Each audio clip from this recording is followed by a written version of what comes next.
하루의 말씀. 오늘은 잠언 10장 1절에서 2절 말씀 가지고 함께 나누겠습니다. 먼저 성경 봉독합니다. 이것은 솔로몬의 잠언이다.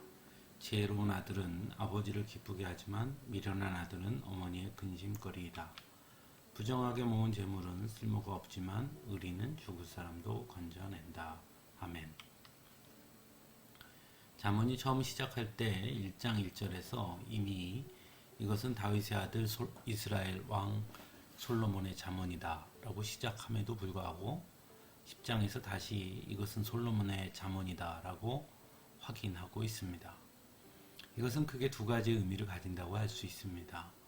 먼저는 잠언이 그 당시 있던 단순한 격언이나 교훈이 아니라 지혜의 왕으로 알려진 솔로몬의 잠언이라는 것을 다시 한번 확인함으로써 내용의 가치를 더 중요하게 드러내는 것이고, 또 하나는 내용을 이해함에 있어 솔로몬 왕의 삶을 유추해야 한다는 것을 강조한다고 볼 수 있습니다.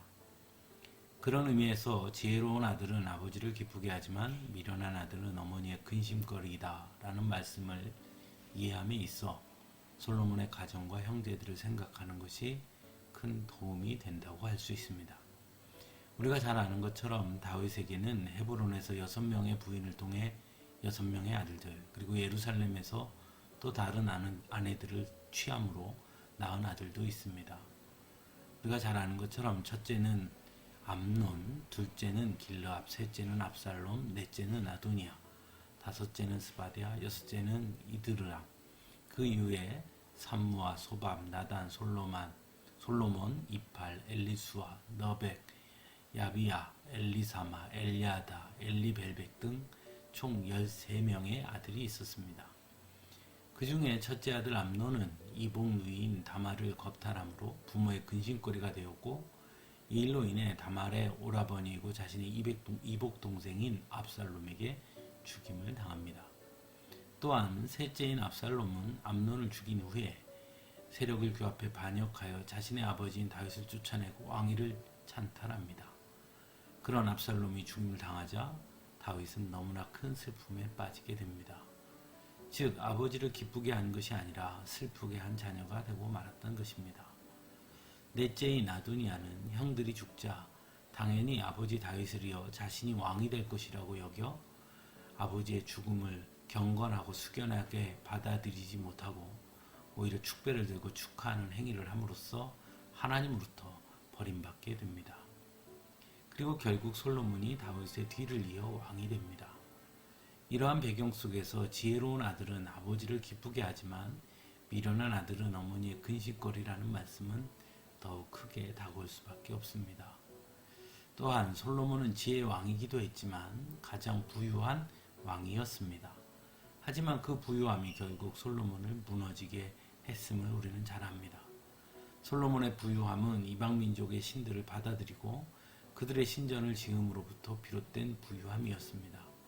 강대국 사이에서 외교적 노력으로 시작한 일이었고 어쩔 수 없는 일이었다고 하더라도 결국 그 부유함이 절대 양보하지 말아야 할 것마저 물들게 했던 것입니다. 그래서 부정하게 모은 재물은 쓸모가 없다고 말합니다. 그에 반해 의리는 죽을 사람도 건져낸다고 말합니다.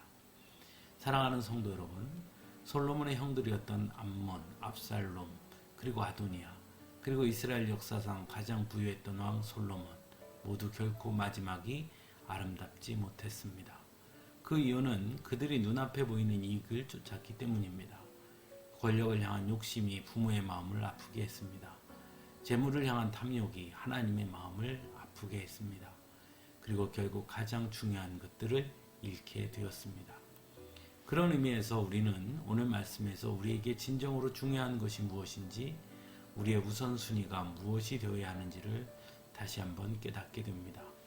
눈앞에 보이는 것보다 우리에게 더 중요한 것이 있다는 것을 기억할 수 있기를 바랍니다.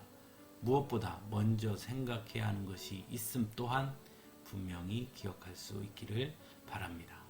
함께 기도하겠습니다.